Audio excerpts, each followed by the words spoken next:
films, and we've kind of been on a kick of doing reviews, so we just figured we'd keep going, of The Refrigerator. So this is one that I've been looking at for a long time and just never picked up. I usually see it at Strange Vice stall, at Comic-Con and HorrorCon and stuff like that. Sorry, Film and Comic-Con. And I finally just went onto their website and thought, bugger it, I'm going to get it. And it was definitely worth it. You loved it. I loved every minute. It was brilliant. There's something about horror films made about inanimate objects.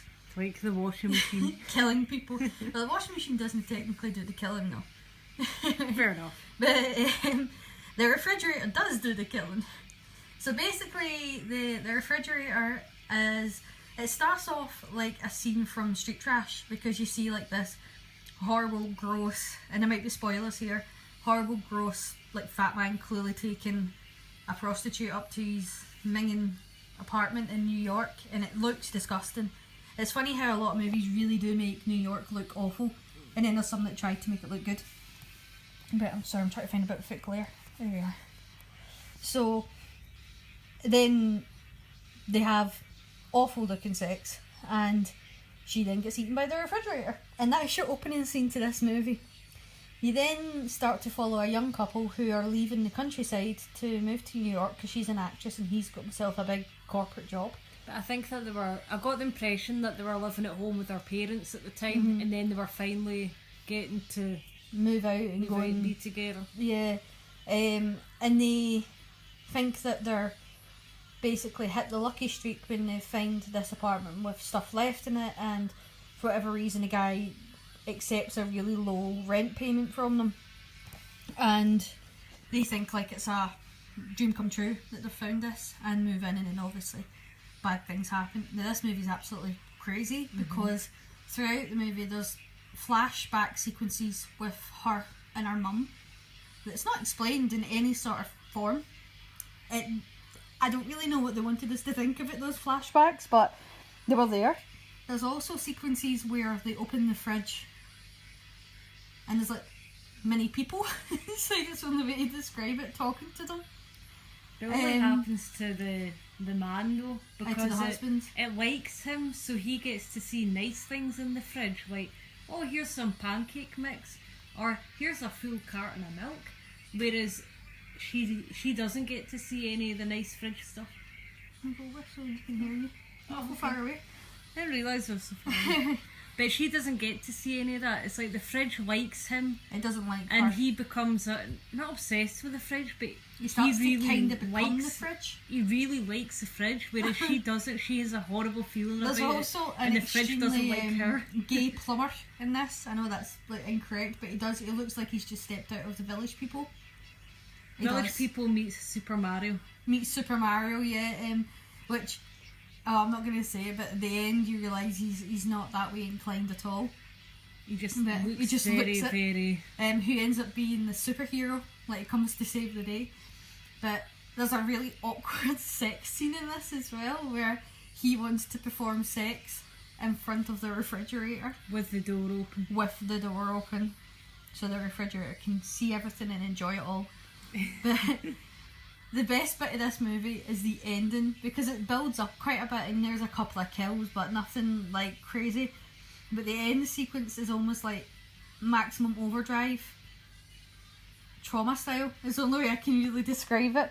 You know how Maximum Overdrive all the objects start coming to life? It kind of happens in this, but there's like a character that we haven't seen any of the other bits of the movie turns up right at the end, and we were like, he's cannon fodder. He's here to die. He gets a terrible death because the fridge gets him first, and then no, it's the bin. Bin gets him first. Oh, so the bin that's right. The bin gets him first, but I'm sure the fridge attacks him, and then the fans attack him, and then the blender gets him.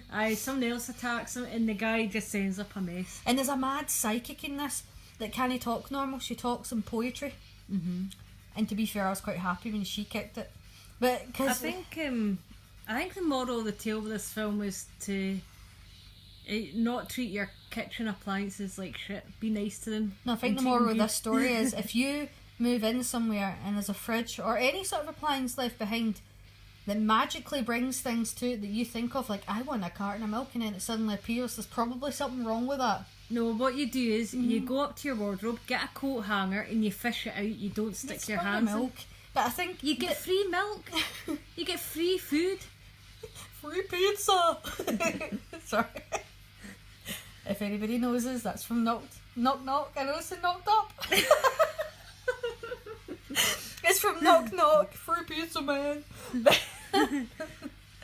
But yeah, I think if you move in somewhere and your refrigerator starts giving you things magically, then there's probably something not quite right. And if a mad psychic that talks in riddles and poetry lingo, can't think of another way to describe it, starts saying mad crap to you like move out, probably a good sign to move out. And then if your fridge wants to see you have sex, then it's definitely the last straw time to go. But yeah, this was a lot of fun. It felt like, to me, it felt kind of like a trauma movie, but not as, I was going to say not as stupid, but it's a killer refrigerator, so it's kind of... I think it was funny, and it didn't really take itself that serious, and it didn't try too hard to be funny. It was a killer refrigerator, and it just went with it. It was but good, yeah, though. it was a lot of fun. Finally glad that I finally picked this movie up. It was definitely worth it. But yeah, I hope you like our very quick review of The Refrigerator. I don't know if Strange Rice post outside the UK, they might do, but if you like obscure movies like this and you want to get this, go and check them out. Just type Strange Vice into the internet and it'll bring up their website. They've got so many good things on there, but yeah, I'm glad that I finally got this from them. I love the cover to this. Look at it. It's a killer heel That's and a a bit of a prostitute's leg. leg. And the fridge is like, ooh, look at that. I like your... Maybe it says I like your shoes. Maybe it's jealous she's got legs. I know. Maybe he just likes the shoes. That's it. It's not a killer fridge. It just likes shoes. But as I think always, it likes men because it went for her when she was having sex with that guy. Didn't like the wife, but liked the husband of the couple. well, obviously it's a female refrigerator. It did kill a couple of guys though. Only because they got in the way. That's true.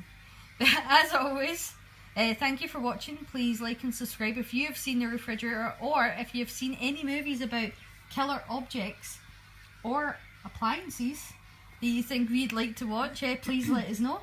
And take care.